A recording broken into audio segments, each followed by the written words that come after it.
Hey, Thompson, what's happening, man? Man, it's nice to see you, man. You're looking sporty there over there. Where are you in Florida?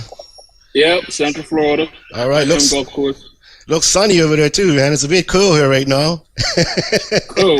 Hey, it's just gonna be Yeah. 90 here, so I don't know what that feels like anymore. All right. Well. How fitting because it's warm over there, and certainly you've also been on fire here lately with your game. A string of good results to start off the year. On a solid note, you must be very pleased with the direction your game is heading at the moment. I am extremely happy with the consistency that I've been putting together. I mean, what can I say, man? Top 10, and it seems like every time I play, and it's all due to the work that I've been putting in and the consistency and the psychology of the golf course as far as the workouts go. I'm doing 5 days a week no matter what. So it's all starting to come together. No, just recently, last week, I believe you had a strong showing on the APGA tour. Your best finish, runner up. I mean, I won it first, obviously. The last hole, I made a little bit of a kerfuffle, but at the same time, my best finish. Again, showing consistency. That's my fourth top five in the past 6 months, I believe, on the APGA tour. So, it's getting better. So just to go back to that moment, strolling up to the 18, you've got a one shot lead, and you're in one shot lead, and almost home and dry. What are you thinking at that moment? Well, there weren't any scoreboards outside, so I didn't know where I stood. I was just thinking, just get in with the par and see what happens and see where I'm standing. It was playing really tough. It was blowing about 25 in the back nine. The green really picked up. And from what I had seen from other golfers on the course, everyone was struggling a little bit. So I was like, man, just get in even par for the day and see where it puts you. Had I finished at even par, I would have won by one. But, it just wasn't my time yet, and I have to continue to strive to get better. And the day before, you ran into the day with a one shot lead. I mean, you. But before I get to that, just to go back to that moment, I mean, obviously came up just short. I mean, what was it really like, Daniel? What was going through your head, when it all was said and done? When it was all said and done, I was like, man, I can't believe I just doubled the last hole to lose by one.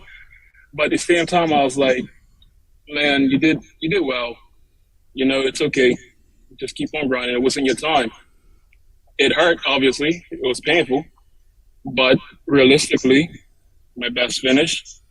Again, I'm showing consistency. Better play more consistently. I'm consistently on the par now. So I was taking more of the positives from the week than the negatives. And also your highest finish on that particular tour, and I would assume also your biggest payday. On that tour, yeah. Yeah, so I'm sure that sort of compensated a bit. Pay some bills. I mean, pay some bills is always a good thing, but nothing beats first place, man. I consider myself a winner, as you've seen over the past few years. And again, I wanted first place more than anything else, but I just came up a little short. I would never really settle for second, if I'm being honest. And Daniel, that first round, though, man, 5 under. I mean, that is extraordinary. Thank you. Take us through that round. I mean, whoa, that's scorching. So the first round, I kept a clean scorecard, no bogeys, 5 birdies. It was, believe it or not, one of the more relaxed rounds that I'm had. I had a ton of birdie looks. I hit 16 greens that day. I didn't have any putts outside of 20 feet. So, I was just giving myself a lot of good looks. I had the ball drop a few more times. It could have been something really special. I burnt the edge 4 times on a couple of 4 10-footers, I should say. And I missed like a couple of 6-footers for birdie as well. So, I made some putts, I missed some putts, but overall it was just a solid round of golf. And 5 under was the score that I posted. And you come in the clubhouse at 5 under, and then you look at the overall leaderboard, and you only got a lead of 1. After all that work, and you're like, wow, that's all I got to work with here. Believe it or not, I didn't think I was going to have the lead. I thought someone was going to post 6 or 7. Because based off of the way that I played, I figured that other guys would be playing well too. And then when I had seen that I was the clubhouse leader, I was like, all right, I got to go sleep on the lead tonight. Now, Daniel, you've obviously put in a lot of work, extremely amount of hard work behind the scenes, physically, mentally, all aspects of your game. What are some of the things that you've done, to help you enhance your chances of fulfilling your goals? Sorry, could you repeat that one more time? I'm sorry. What are some of the things that you've done to enhance, your performance, to enhance, your chances of fulfilling your goals that you set out to achieve in your sport?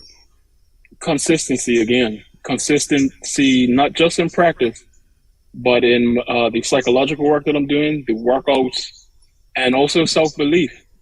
I have more self-belief now than I ever have had in myself. And it's just believing and trusting that this is the right way and this is the right process for me. And it's starting to bear fruit. And it's not moving away from that process. It's still sticking to it. So overall, I would say consistency in my overall life is what's been helping me. And also physically, you've put in some work, training in the gym, a bit of cardio, the whole shebang. The whole shebang, man. 5 days a week, first thing in the morning. Start off with 20 minutes of cardio, then I move into some golf-specific exercises, then I end with some core work. It's helped tremendously just in the way that I feel. It's helped with my golf game and my golf swing, getting into better positions in my golf swing just because I'm more flexible and more fit now. It's just helping me out overall. Before, I was just naturally talented, and I did put a lot of work in my golf game. But this aspect of it is helping me just to, like I said, remain consistent, stronger through rounds, lasting a little bit longer on the golf course, not faltering. And also it helps the mind out a lot. And obviously it also takes a lot of discipline, to stick at it, to keep grinding away.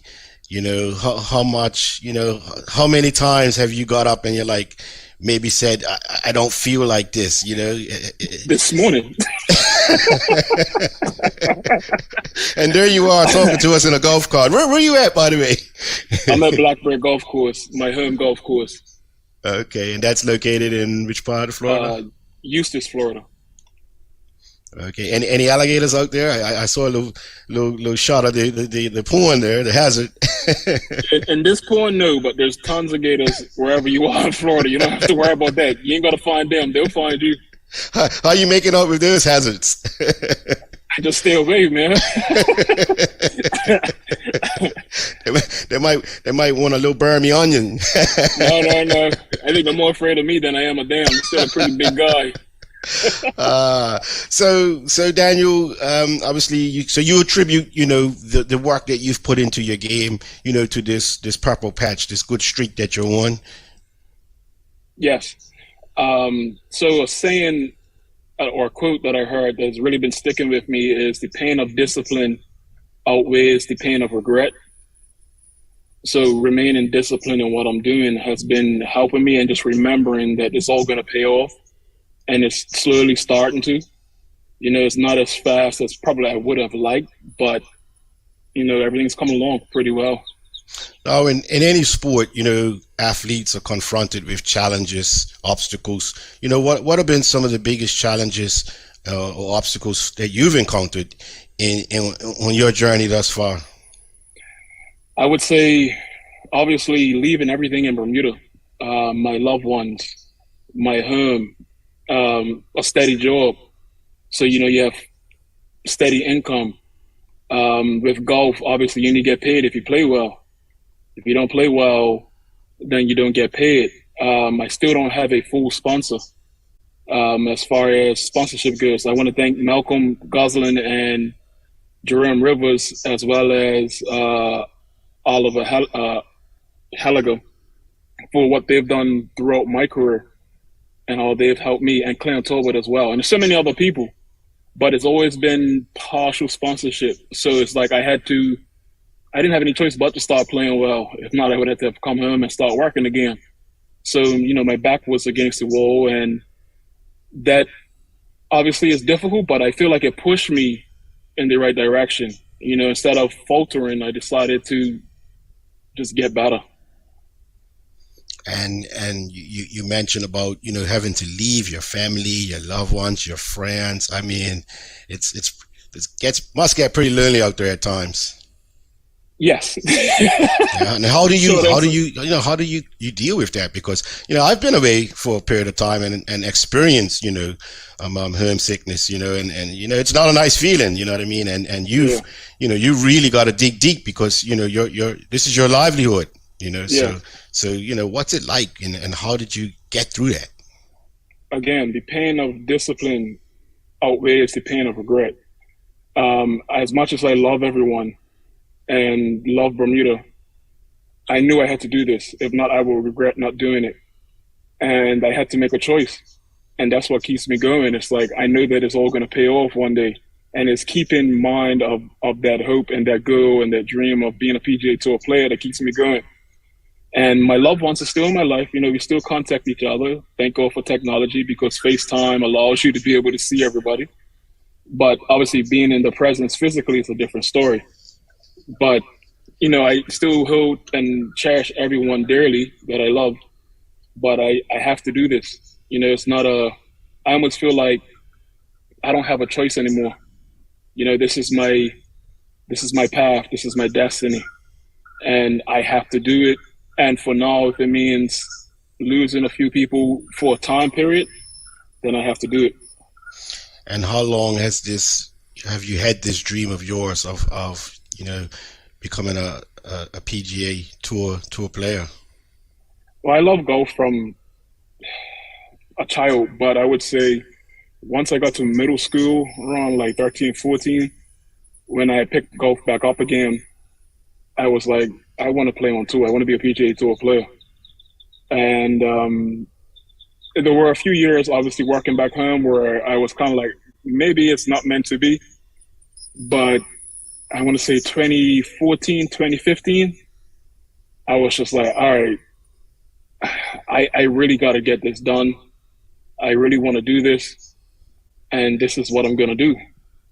So I would say 2015, I would say, is when I made the decision to say, I'm going to play golf for a living at some point, and I'm going to be a PGA Tour player, and I'm going to do everything I can within my power to do so. Now, I know you had to make a difficult decision last year. Obviously, there was an opportunity for you to come back and qualify for the Bermuda Championship, but there were some issues that you encountered or had concerns that you may lose the privileges you had with your existing visa, and you had to make a big call. How big was that? You actually, gave up that opportunity to stay where you were, and I thought that showed a lot of character, a lot of commitment and determination to stay the course where you were. How much did it take to make that call? It took about a week, if I'm being honest. But the decision was my long-term goals are to play on the PGA Tour. Now, that could happen if I came back, played well, finished top 5, and then got into the event next week. But in all honesty, having the weight of playing a qualifier with the thought of, if I don't get into this event, I'm not getting back to America.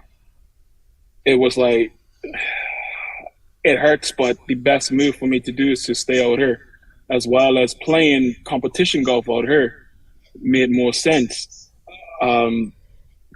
It wasn't the easiest of decisions, but I knew it was the right one.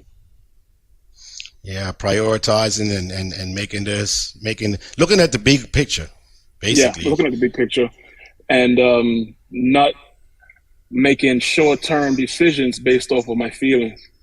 Making sure that I remain logical in my decision to stay out there was important, and not basing off of, well, I'm playing well right now. If I come back home, I qualify, I make the cut.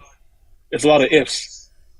Whereas if I'm already out here playing and playing well, it can go just as far, if not further. Brilliant. Folks, don't go nowhere. We'll be right back with more from Daniel Augustus in just a moment.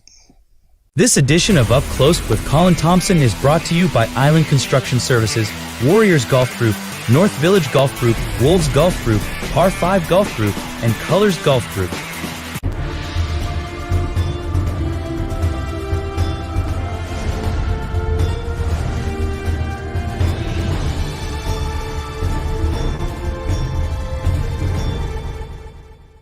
Close with Colin Thompson is brought to you by Island Construction Services, Warriors Golf Group, North Village Golf Group, Wolves Golf Group, Par 5 Golf Group, and Colors Golf Group. And welcome back to our show featuring professional golfer Daniel Augustus. Augustus, in the opening segment, we talked about some of the things that you've done to perfect your craft, your game, and we talked about the physical aspect, and I like to note, you've done a tremendous job there. You can see the physical transformation, but also you touched on the mental side, and I think this is something that many perhaps don't put much emphasis on, but I mean that's just as important as the physical side. And you said that that's something, an area where you had to tighten up on. What prompted that? What was the catalyst for that approach? So it was really just trying to improve and find ways of becoming better at first. So my psychologist, believe it or not, is Michael Sam, the professional golfer. He has a degree in psychology, and I started talking to him about the psychological side of the game back in 2019. And as you know, Michael played on the nationwide tour then, which is now the Korn Ferry Tour. So he's been further than any other Bermudian has. So I was like, I need to pick his brain as much as I can on how to get to this point. And we've developed a relationship in that. And through Mikey and through his contacts, I met Kobe Wynn. He was a physical trainer. He trains Justin Thomas, Alexi Thompson, Natalie Porter, and a few other PGA Tour guys, as well as LPGA Tour players and Korn Ferry players. And when I met him, physically, he's like, "You're a really strong dude, but we just got to get you more flexible and get some more movement in your body." And he was asking me about my diet. And he was basically telling me, if it doesn't fly, if it doesn't swim, if it doesn't crawl, and if it doesn't grow, don't eat it. And I took his advice to heart, because obviously he knows what he's talking about, working with the people that he works with. So I just took everything to heart, and I've been on that road since. And he's helped me physically more than anybody has. And as far as Mikey goes, psychologically, I'm thinking a lot clearer nowadays. So with those two's help and guidance, I've become more sound on the golf course. I'm a strong believer in, if you have it locked on, mind, body, and soul, you're going to do all right. So I already had the soul part done, being a believer and being a faithful person. I had to unlock the physical aspect of myself, and I had to unlock the psychological aspect of myself. There's so much baggage that we tend to hold on to that carries over into our daily lives. So I had to release a lot of baggage and do a lot of off-the-course work in order to improve on the golf course, just so that I can be at peace while I'm on the golf course and think clearly on the golf course. And obviously being in a better physical condition, that helps you as well in the way that you think. So it all pretty much ties in together. Wow, extraordinary, man. And it's good to see, you starting to reap the benefits of all this, these things that you've put into your game and to enhance your chances of fulfilling your goals. Now, we talked about the APGA Tour. Before we go any further, give us a bit more insight on that tour, for those who may not be aware. So the APGA Tour is designed to help develop minorities in golf. Golf, as you know, is an expensive sport. So they allow us to join as members for a pretty cheap fee of $400 for the year. And once you're a member, it's only $400 per entry. And if you look at the golf courses that we play, majority of them are PGA Tour golf courses. We played, like, for instance, TPC Hardin Park, which hosted the 2020 PGA Championship. You know, that's like a $200-something a round golf course. So it allows us to play on quality golf courses under competition, experience and pressure. And they are just developing a bunch of young black golfers. And it's awesome because they also give us a place to play for money, for our livelihood. And so who are some of the notable players, you know, out in the game today that have played on that tour? Tim O'Neill, I would say, is probably one of the biggest names that plays on that tour. Brad Adamanis, who has played in the Gosling several times, also plays on the APGA, even though it's not a minority. But Willie Mack is probably, I would say, the biggest face on the tour. He got 7 PGA Tour starts last year, I believe. Kamayu Johnson's another big name. Michael Herrera is another great player as well. Actually, Noda Begay just played in Scottsdale. Tiger's a good friend.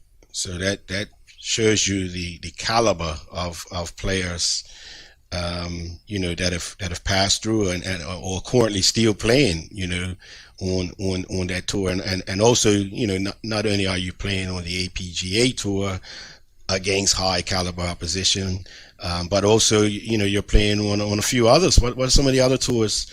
You know, you're out there showcasing your talents.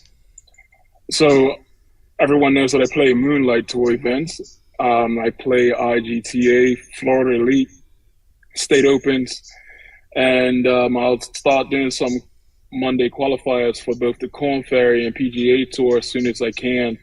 My plan this summer is to do Korn Ferry Tour Q School. So that's the next big step. This has all been preparation for that.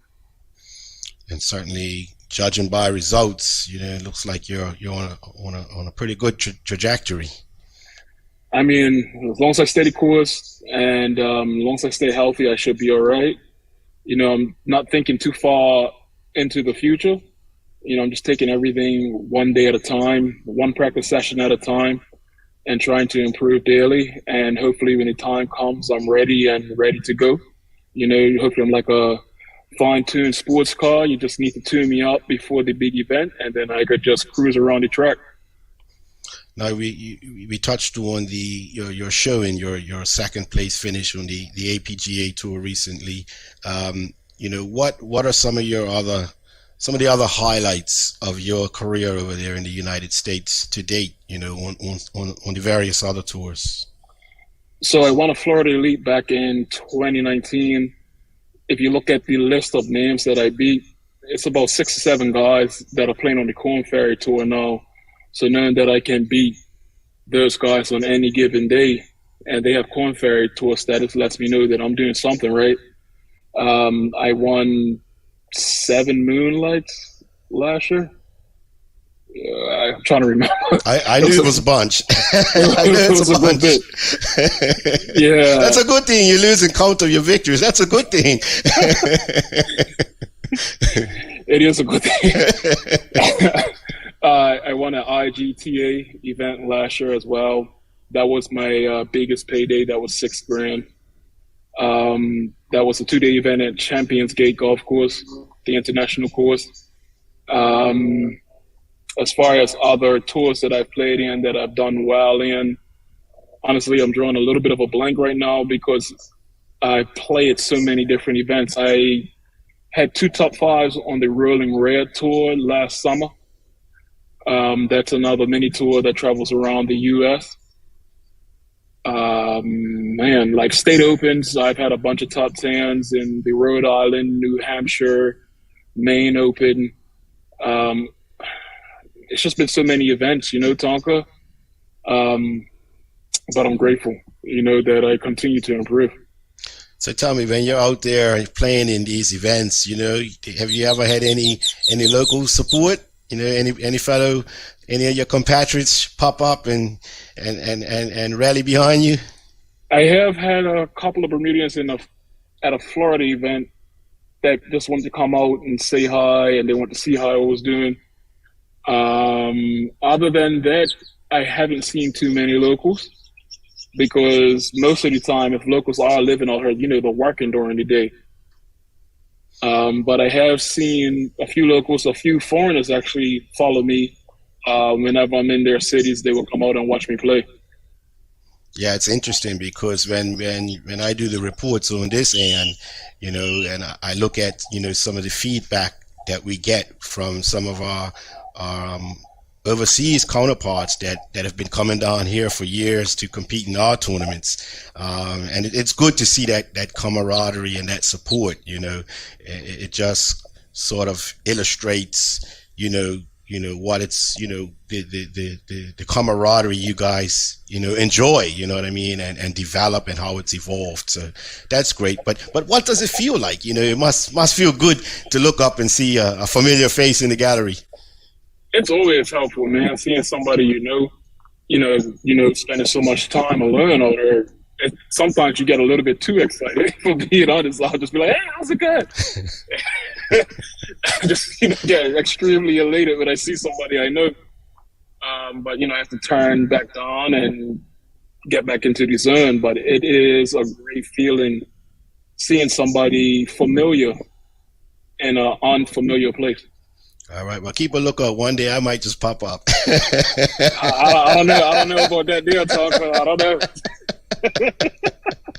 So Daniel, obviously you touched on your success across the Big Pond. What about here? You've also won some events here. I know I always like to mention the Bermuda Open, and it's unfortunate we don't have it anymore, but that's a big feather in your cap. I mean, I was glad that I was able to put my name on that trophy before it was unfortunately stopped. I would love to see it back up and running again, obviously, because it didn't bring just obviously the best Bermudian golfers out. It brought a lot of people from overseas into the island, and you were able to match up your game against theirs, which was always a good look to me, so I can have an idea of what I need to work on and where I need to improve. But at the same time, it was a great event because it was 4 days of golf at Port Royal. You don't get that too often. And Port Royal will always be in great shape whenever we played it. And it was always an amazing experience. As far as other wins go, I've won the BPGA stroke play 5 times now, I believe. I believe also I had the record for the lowest total, 3-day total for that event at Mid-Ocean one year. And I believe also the Johnny Walker and Johnny the record Walker up there as well. Right? You have the course record there as well, don't you? Ocean View? Yes. Both official and unofficial, yeah. Which is? Unofficial was 60. And official? Yeah, official 65. Wow, and I believe you got the 65, the last one you won. You won. In What's that, 2020. about 2 years ago now, isn't it? 2 years ago? Yeah, 2020. Wow, incredible. And Ocean View, obviously a special place for you. That's where it all began for you? That is home. That is where I learned how to play the game. That will always be home, and it will always have a special spot in my heart, especially that first tee box when everyone's outside watching you hit the ball, talking trash. It makes you a better golfer. People don't realize that, you got to step up there and hit a good golf shot. If not, people will let you know how bad you hit that golf shot. And that to me is awesome because it builds character and strength. But Ocean View will always be home. I love that golf course. I love everyone up there. Shout out to Brian Morris. He's been inspiring me more than anybody else with everything that he's been going through. And to see him still kicking strong, man, with everything that's been going through in his life, lets me know that I can do it too. Wow, and you spoke about the first tee box, and what about coming in and won 9? Oh, 9, yeah. Everybody underneath the tree, man. What? You better not 3-putt the last hole in front of everybody. They will let you know. Hey, Augustus, what you doing, boy? and also, you know, you that's where it all began. And how old were you when you first swung a golf club? 3 years old. 3 years old. Yeah. Wow, you must have been strong, man. Those things are heavy. You see the way I'm built, Thompson. Come on now.